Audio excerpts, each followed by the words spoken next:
I'm going to talk to you about a topic that I believe stops a lot of beginner artists from progressing their art skills even further. I'm Kirsty Rebecca and I make drawing and painting tutorials that are easy to follow even if you're just starting out. While I discuss this topic, in the background is a pastel drawing of a cockatoo. If you want to follow along with a real-time version of this tutorial, where I talk you through every step of the process, then you can check out my Patreon channel. There's a link in the description below.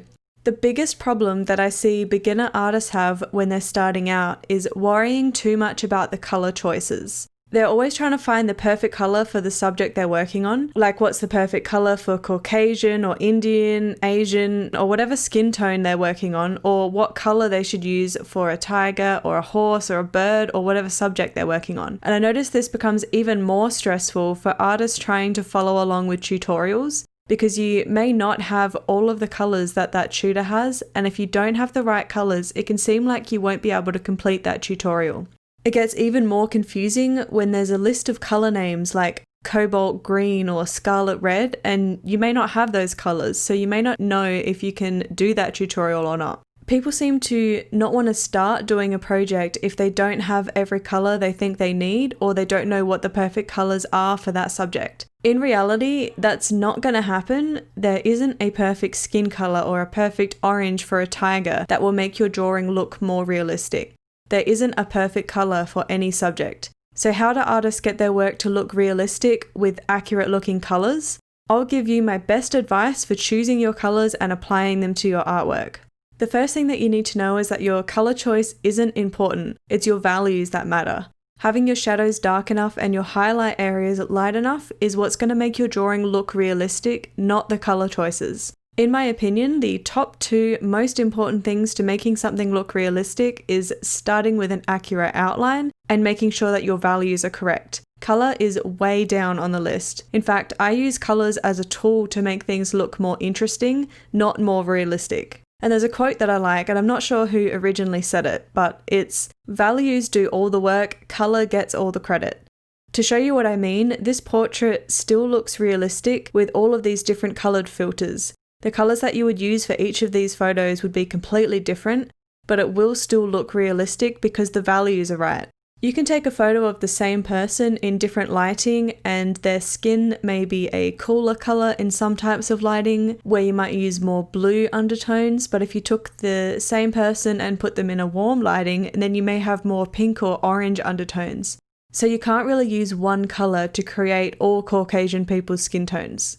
If your reference photo has a little bit of blue in an area, you don't have to choose that exact same color blue as what's in the reference. Or if you're following a tutorial, you don't have to use the exact same blue as the tutor is using. There will probably be a few blue pencils or paints that you could choose from and they will look fine. You just don't want to pick a dark blue or a blue that is too light. The values are the most important thing, not the color, so making sure that you pick a blue that matches how dark or light that color is on your reference photo or the color that the tutor is using. It's not that important to pick the perfect hue of that color. The second thing is that you can mix your colors or layer them. I have a ridiculous amount of pencils and pastels, but I still always layer my colors over each other to get the color that I want, because there's never going to be a perfect color for anything. All of the colors vary and shift very slightly throughout the reference photo or the artwork. So even if you use the same color blue in one area, it's going to shift slightly on different areas of that subject as well. So if you need like a browny red color and you don't have that color, then lay brown and then red down on top, or the other way around. And that applies to any medium that you're working in, not just pastels or colored pencils. But basically, you can layer and mix colors to get the color that you're after. And it will also look a lot more interesting and realistic than if you went in with that one browny red color. It can almost look like a paint by number if you just use the one layer of color over the entire piece. Some subjects do require a bit more of a close color match than others. For example, skin tones, you would probably need to be a bit more accurate with the colors than if you're doing animal fur, because it does add to the realism of the piece when it comes to things like portraits. But again, the colors don't have to be perfect or exact. So when it comes to actually choosing the colors that you need to use, you have to really look at your reference photo closely and see those subtle color variations. And before I give you some tips on how I do that, if you want to follow along with my longer real-time tutorials where I talk you through every step of the process, then Patreon might be the solution for you.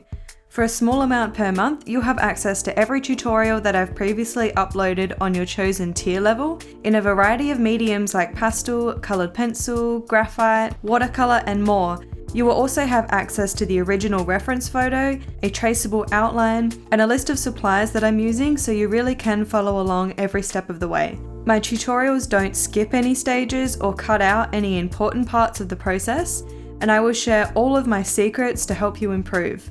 Every month, I will upload brand new tutorials to the library so you can grow and develop your drawing and painting skills and take your art to the next level. You can also join in on our members chat group where you can ask questions or advice or share your artwork and talk to other members in the Patreon community. The link is in the description if you want to check it out. So my next tip is to make yourself some color swatches from your reference photo. So the way that I do this is import my reference photo into a program like Microsoft Paint, but you could also use Photoshop or online programs that are free like GIMP or any program that has an eyedropper tool. And I just use that tool to choose a color and then make a swatch of that on the side of the reference photo. And this will really help you see what color is actually in that area, not what you think that color is. You'll notice that even though this bird is almost completely white, there are many variations of those colors in the swatches there. It's not just white, there's blues and purples and grays and all sorts of colors throughout the bird. And a big problem that I see some people have is that they use the same color throughout the entire area and then they just use grey or black for the shadows and then white for the highlights. And that's not what's actually in the reference photo or in animals in nature in general. There's going to be a lot of different colors in those shadows and in the highlight areas. So doing a color swatch example like this will really help you see what colors are actually in those shadows, and you can pick the closest color that you have in your set of pencils to match that. And then if you lay that color down on your piece and it doesn't look quite right, like if it needs to be a little more blue or a little more red or a little more yellow, just add a touch of that color that it needs to be closer to on top of it and it will tint that color underneath. So just because you put a color down and it doesn't look quite right, you can always layer other colors on top of it just to tint that color to make it look more accurate to the reference photo. If you're scared about ruining your artwork trying to layer colors to match your reference, you can always do a sample on a separate piece of paper and then see what those colors look like when you layer them on top of each other before you actually do it on your own artwork. And another great way to help you work on and improve your realism in your drawings and paintings is by doing some pieces in black and white. So you can use your favorite medium, whether it's colored pencil, charcoal, pastel, graphite, watercolor, acrylic, or whatever medium you like to work in, but practice doing a few pieces just using the black and the white. And this can really help you notice how the values or contrast in your artwork make something look realistic because there's no color involved at all. This way you can only rely on how dark your shadows are, how light your highlights are, and how your shading looks. And these are the most important things for making something look realistic.